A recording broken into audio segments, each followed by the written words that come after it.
Speaking of wishing, we finally getting the fight that we wished for, Rob. We are. Josh Yeah, Warrington. Logan Paul 3. Breaking news. Did I miss this? Rob, not okay. That's not okay. No, we're not. Anyways, Josh Warrington says talks have begun for Shakur Stevenson. Oh, yeah, that one. Yeah, this fight, not the one you just mentioned, which is utter dog shit. This fight, though, this fight's amazing. Like, This fight has everything I love about boxing. You have a undefeated prospect slash champion, Shakur Stevenson, right? Who still has not beaten anyone in the top 10. Still has not really proven himself against elite competition. And you have a guy like Josh Warrington. The oxymoron of prospect champion, right? But it's hey, we just have that. Shout out to Devin Haney too. But we also have a guy in Josh Warrington who's on a amazing streak. You know, from Lee Selby to Carl Frampton to even the Kid Galahad fight, which I don't think he won, but that's beside the point. Like, he has been fighting top competition for the last 18 months, nonstop, it feels like. And for him to say, no, I want that young guy that's been out there outboxing and outclassing everyone that hasn't proven himself, I want him. Yeah, the talks have begun, guys. Like, he is the one out here saying the talks have begun. I like to see that from Josh Warrington. I could have seen him rest on sort of his last 18 months and say, nah, I want some more in between fights. Like, I've been having a hell of a year. Let me take another tune-up. I could have seen that. But he's not saying that, so props to him. But again, you have a guy that's clearly a aggressive, come forward sort of archetype of a boxer in Josh Warrington. You have the archetype of a slick boxer that wants to negate the pressure, wants to negate your offense while getting his counters in. And I think the mashup of these two fighters is going to probably produce a really fun fight, because I think Shakur doesn't really have the best exciting fights, but Josh Warrington's going to bring that out no matter what. Even if he wins or loses, it's going to be more exciting. And on top of it, we're finally going to see how good is Shakur Stevenson. He looks like he's the great, next Floyd Mayweather, a la Dan Rayfield's article, which also compared Teofimo Lopez to Roberto Duran, which should be a fucking crime. I just want to see Roberto Duran do the floss. That's all. But now we get to see if actually Shakur is that good. Because if his defense holds up, and if he is that good, like he was in the Christopher Diaz fight in this fight, then he is the goods, right? Then we can safely say this guy is a legit world-level talent. But until then, I can't say that, because he hasn't beaten anyone, not in the top 15 worldwide. Josh Warrington has, time and time again recently. This is just a fantastic matchup in every single way. Rob, thoughts overall on the matchup, and then maybe like a little preliminary prediction and breakdown. Okay. Well, first of all, I'm glad to see Warrington stuck by his word. He was on Twitter, go and get yourself a bout, come back, and let's sort of make it happen or whatever, And Shakur did go out and win himself a bout, and here we are. And also shout out to Stevenson, he could have easily gone on a little victory lap right now. Yes, he could, against people that kind of like he has been fighting up until this point. Nice little homecoming fight. Another one maybe sort of really just take some easy defenses and a mandatory. But what is it? What would this be, like his 14th fight, 15th? How many has Shakur had now? Ooh, I don't know off the top of my head, to be honest. And unifying this age and this sort of short into his pro career. Shout out to him. But and I love that he's prepared to come to the fire pit that is Leeds. If he's not ready for that, that's going to be something for a young man to contend with, because Warrington's got that Ricky Hatton vibe going on in Leeds. The place will be absolutely like hostile, basically. And let me tell you, a bunch of hairy ass fucking Yorkshiremen are not going to appreciate a slick talking American at a press conference. It's going to be No, this fight that one sells. will definitely be open to the public. I do wonder though whether it's in the U.S. or the U.K. I think it's here. Aram said I'm speaking to Warren about bringing it over there. Also, this article suggests about it coming over there. Shakur said, "I'm going to come over there and beat." I know everyone's saying they're okay with it, but again, I wonder what ESPN's thinking. You know, Shakur is one of their next guys potentially. Are they thinking let's keep him in the New York market, let's say, and have him fight Josh Warrington and MSG? I don't know. Just be on the lookout for that. Shakur did awful ticket sales. Am I wrong in that? I don't remember. I thought it was released. Anyway. Wait, no, he did obviously in Reno, Nevada. Of course he did. But that's Reno, Nevada. That's somewhere that's not his market. He doesn't live. He hasn't grown up in. Yeah, I know. But Shakur, no, quickly, because you don't know this, but those of us in the state do. Shakur Stevenson is a legit regional star in the New York area. You know, he is. So put him there. Like, the fact that that fight wasn't at the small theater at MSG was such a misstep by Top Rank. I don't know why they fucking did it, other than maybe just a site fee from the casino. But yeah, probably. Reno, Nevada is why that didn't sell, because it's Shakur Stevenson in Reno, fucking Nevada. Makes no sense. Yeah, I mean, look, like I said about Warrington, there's that Ricky Hatton vibe going on. So if it comes over to the East Coast, they're traveling. America, they'll come with him. They've been desperate for a date, you know. Warrington's kind of said now it's time for the big fight. He wanted like Santa Cruz in Vegas, or you know, and he would have brought an army with him. And also, if it's obviously in Leeds, it's a guaranteed sellout instantly. So I don't know. I think it will be here because that seems to be. I think it will be as well. I'm just saying, look out for network, you know, mismanaging the fight in some way, because I could see that absolutely happening.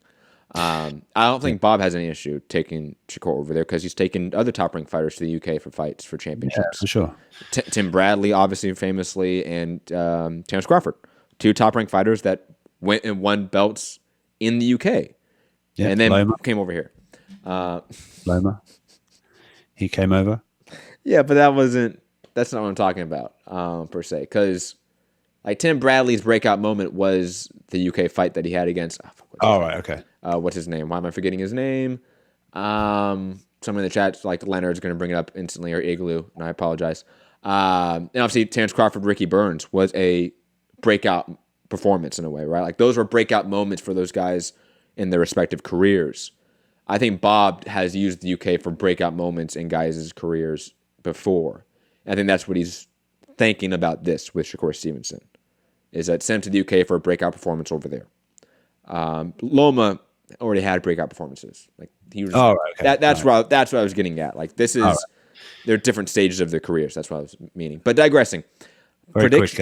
Matthew D'Souza is correct. Warrington's dad will be Witter. Yes, Witter. Thank you. Yeah. Is it Jason Witter? No. What? What's his first name? Junior. Is it Junior Witter? Is it Junior Witter? God, that was a long time ago. This was like a decade ago, guys. I'm sorry, and I have a fever. But digressing. Matthew D'Souza, saying Warrington's dad will be hilarious, like at the press conference and stuff. All of it's gonna be great. He's the one that said, what did he say to? It was regarding, was it Galahad? He said, yeah, they what was it? They said Michael Jackson wasn't a paedophile, but you still wouldn't let him look after your kids or something. People are like, oh my God.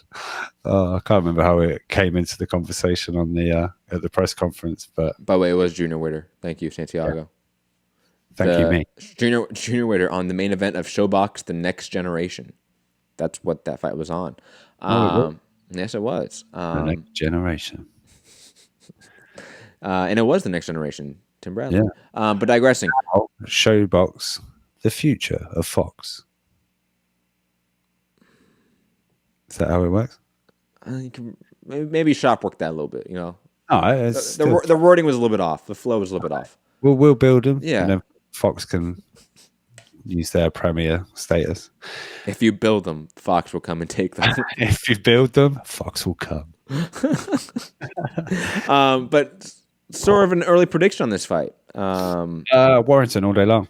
The young kid can't handle the pressure. How do you think he adjusts from the Kid Galahad issues? Because Kid Galahad, who I think is a decent boxer, but I don't think is as talented as Shakur Stevenson, gave Josh Warrington a lot of issues. I think Shakur will throw more and be... Than Galahad? Yeah. That was the whole issue with the Galahad performance. If he just threw a little bit more, it would have been, in my opinion, a bit more convincing instead of it being like, oh, I can kind of understand. He didn't kind of make him miss and make him pay and that kind of thing was the sort of stuff angled at Galahad. He didn't really make him pay. No. All right, maybe I misunderstood you. You misunderstood me. How does that relate to Shakur? Because you said Shakur is going to throw more. I think it'll be. So you think Shakur's going to do better than Kid Galahad? Think what? Sorry. So wait, your criticism of Galahad was he didn't throw enough, right? Yeah. And you think Shakur's going to throw more. So yeah, therefore, don't you throw more? You're open to receive more shots. You know what I mean? But see, that's why that right there I don't understand, because you're contradicting yourself there, because you're saying that opening yourself up more will throwing more is going to open yourself up more. But right before that, you said Kid Galahad didn't win the fight because he wasn't throwing enough.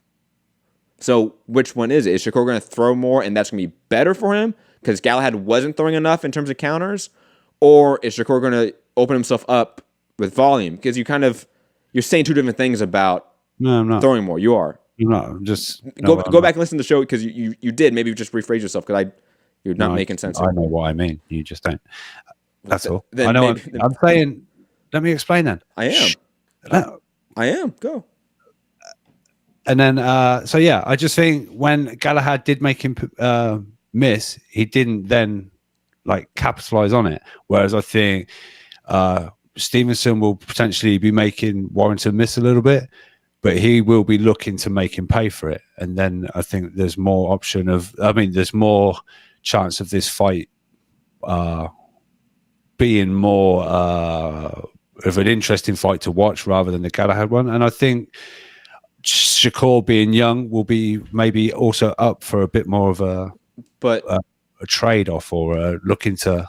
But since you think Shakur is going to throw more and be more open to engaging, and especially with counters more so than Galahad, don't you think that Shakur is going to be more successful in the fight than Galahad? Potentially, yeah. But I'm just saying. Sorry, I just trying to, angle the discussion here. For me to pick Stevenson. No. Because again, you're saying stuff here that is pro Shakur here, but you're picking Josh Warrington. That's what I'm confused about. You know what I'm saying? Like you're basically laying out a path of Shakur is going to do better than Kid Galahad, and I think we're both of the mindset that Kid Galahad was at least quite successful against Josh Warrington, more so than Lee Selby and Carl Frampton, obviously. And if Shakur can do better than Kid Galahad in those areas, then it's not far-fetched to think that Shakur could win this fight, right? No, I'm not saying Warrington is a... No, I know you're not. I know you're not. But you picked Warrington, but then you're all of your examples have been pro Shakur. You know what I mean? Like I don't understand how. I don't know what you mean. Well, you picked Josh Warrington to win, right? I've yet to hear you explain how he wins. I've heard you explain how Shakur can win. I think Warrington's pressure and his... I think he could try and get Shakur into a fight that he maybe doesn't want to be in. So you think like Shakur, who I don't agree he's going to throw more than Galahad, by the way. I think he's going to throw about the same. Because I just saying out my opinion from the premise. I think Shakur is a guy that's a very low volume fighter. So I don't think he's going to be throwing a lot in this fight. I could see him getting overwhelmed, absolutely, but it's not because he's then engaging more, and that's because he gets overwhelmed. I think if he's engaging more and throwing more counters, watch out. That's actually a more dangerous Shakur. Like if we see that, Shakur's winning hands down. If he's throwing more counters with more urgency and more confidence, let's say, than Galahad, he's winning this fight hands down. It's if he goes from low volume to even like Broner levels of volume, That's the concern, because that's when Josh Warrington could overwhelm him, in my opinion. Okay. You know? Yeah. I'm not going to press you on your opinion. It's fine. Well, it's a debate, so we're going to debate, Rob. It's okay. Relax. No, it's not that. It's just it's a fight, and we're just picking. Yeah, but it's a fight, and it's a boxing show where we debate fights. So, like, you think Shakur's going to win? I'm not trying to win. I'm not trying to. I don't think Warrington's like a massive favorite, or I never said that. No, I'm just saying. So that's why I can't really say what you're fucking joking. No, I'm not asking you to do that, Rob. Like, I think you're misunderstanding what I'm trying to do here. Like, I just want you to expound more on technique and why you think Josh Warrington could win this fight. Because you're saying just pressure and that Shakur's going to throw more than Galahad. I know what Warrington does, right? That's his thing. Yeah, but you've even talked about in the past that Josh Warrington is more of an in and out fighter than we give him credit for. You know, like you've said other things about Josh Warrington than just an aggressive volume guy. You know what I mean? Like that's all. I'm not asking you to. I think there's nuances to it, but I'm not asking you to get upset here, Rob. I just want to make that very clear. I'm not asking you to get upset, get riled up for the debate. I just want. I'm not even. I know that. I know that. You're being like this. Because you get a little bit flustered sometimes. I'm not. I'm not getting like that. I'm just. You're not sort of listening to my point, and you keep saying, "Rob, I'm not trying to." I'm just saying, I'm not. I'm fine. No, I listened to your point, and your points were that. Well, no, your points were, Rob, correct me if I'm wrong, that Josh Warrington's going to overwhelm the kid, right? That he's going to maybe fall under the pressure a little bit. And you're also, another point was that Shakur is going to counter Josh Warrington more and maybe better than Galahad. So he's going to counter him, Landon. I didn't mean it as in he's going to successfully counter and throw more and beat Warrington up. That's why I pick Warrington. But see, that's why you didn't really explain that. You just said that he's going to land more counters than Galahad. You said that, so that's why it was confusing. He'd throw more. I didn't say he'd land more or anything like that. I'm just saying he would be more willing to let his hands go because I think he'll be like dragged into more of a fight with a Frampton than Galahad did. He was very defensive. You mean Warrington, not Frampton? Yeah, sorry. Than Galahad did with Warrington. Almost the same guy. It's okay. Warrington's definitely adopting more of a Frampton style as he's progressing. But I see. That's why I don't. Why do you think Shakur, other than maybe just youth, is going to start throwing more? Because on average, he throws at a very low volume and a low rate, and I would say less than even Galahad. Yeah, maybe, but I don't know. Maybe, yeah. I think he's young, and I think the occasion, the crowd, I think the whole thing will be very hostile. And I think if he does stick to what he does, and he's completely and utterly focused and drilled and everything like that, I'll be really impressed because I think for such a young guy to come over here and do that in front of such what will be, I'm telling you, like really hostile crowd, like hostile fight week, everything will be, I think he'll be right under the microscope and his metal will be well and truly tested. So for me, I will be impressed if he sticks to that. But I can see a young kid who likes, he talks that smack, so I think at some point he might be trying to show it in the ring as well because he'll be sort of forced to with Warrington. But we'll see. I know I've been on a hot streak lately, but I do get some. Whoa, no, you didn't. I picked Inoue's brother, but that's because I just don't like Obali. He's overrated. First that's off, all. He is. So I'm going to consistently pick against Ubali until I prove that he's overrated.